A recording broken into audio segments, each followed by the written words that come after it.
Gati 16 vite pas ngjarjeve tragjike të 21 janarit 2011, ish kryeministri Sali Berisha do të përballet për herë të parë me SPAK.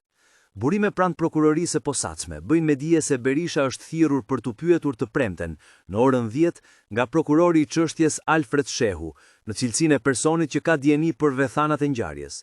Bëhet fjalë për krimin që tronditi Shqipërinë më 21 janar të vitit 2011, kur 4 protestues, Hekuran Deda, Ziver Vezi, Fai Myrtaj dhe Alex Nika, u vranë në bulevardin Dëshmorët e Kombit gjatë protestës së opozitës kundër qeverisë së asaj kohe. Fletëthirrja e SPAK. Sipas dokumenteve zyrtare, SPAK i ka dërguar fletëthirrjen Berishës në 3 adresa: në banesën e tij në rrugën Mustafa Matohiti, në Kuvendin e Shqipërisë dhe në selinë e Partisë Demokratike.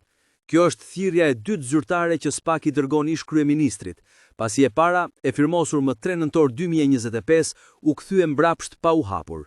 Për këtë arsye, më 7 nëntor, është lëshuar një fletëthirrje e re, ku përcaktohet qartë se Berisha duhet paraqitet për të dhënë dëshmi mbi rrethanat e hetimit që lidhen me procedimin penal 138/2024, që ka të bëjë me ngjarjen e 21 janarit 2011.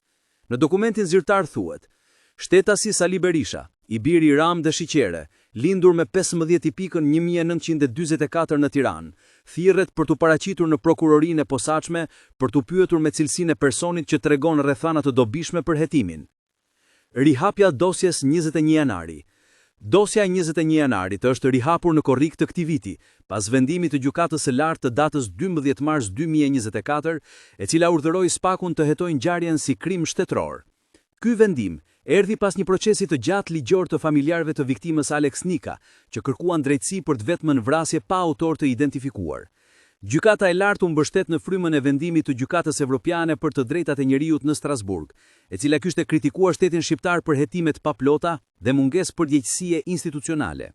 Në bazë të këtij vendimi, SPAK ka regjistruar një procedim penal për 3 vepra penale të rënda: vrasje në rrethana të tjera cilësuese, kryer në bashkëpunim; shpërdorim detyre, kryer në bashkëpunim; dhe veprime që pengojnë zbulimin e të vërtetës. Kjo është thirrja e dytë pas Lulzim Bashës. Vetëm pak ditë më parë, më 30 tetor, SPAK mori në pyetje për të njëjtën çështje edhe ish ministrin e Brendshëm Lulzim Basha, i cili në atë kohë mbante postin e ministrit përgjegjës për policinë e shtetit. Basha u mor në pyetje për rreth 1 orë, por në dalje nga prokuroria e posaçme nuk dha asnjë detaj, duke u shprehur se do të respektojë sekretin hetimor. Tani syt janë nga dëshmia e Sali Berishës, që për herë të parë do të duhet të japi versionin e tij për atë që ndodhi në oborrin e kryeministrisë në janar të vitit 2011.